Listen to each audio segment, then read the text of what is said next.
అనేక సమస్యలు వచ్చాయి. రాష్ట్రం వెంటిలేటర్ పైన పోయే పరిస్థితి వచ్చింది. కానీ కేంద్రం మనకు అండగా నిలిచింది. ఒక్కొక్క సమస్య పరిష్కారం చేసుకుంటూ, ఒక్కొక్క ఇటుక పేర్చుకుంటూ రాష్ట్ర పునర్నిర్మాణం కోసం ముందుకు పోతున్నాం. పింఛన్లు ఇచ్చాం, అన్నా క్యాంటీన్లు పెట్టాం, దీపం 2 కింద ఆడబిడ్డలకి వంట గ్యాస్ సిలిండర్లు ఇచ్చాం, మెగా డిఎస్సికి తొందరలోనే ఇంటర్వ్యూలు పిలిచే పరిస్థితికి వచ్చాం.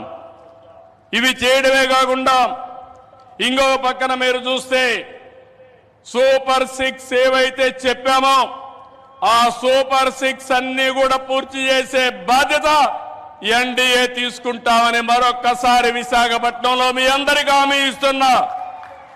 కష్టాలున్నాయి, సమస్యలున్నాయి, అధిగమిస్తాం, ముందుకెళ్తాం. ఒక పక్క అభివృద్ధి, ఇంకో పక్క సంక్షేమం, రెండు కూడా సుపరిపాలనతో ముందుకు తీసుకుపోతామని చెప్పి కూడా నేను మీకు తెలియజేస్తున్నా.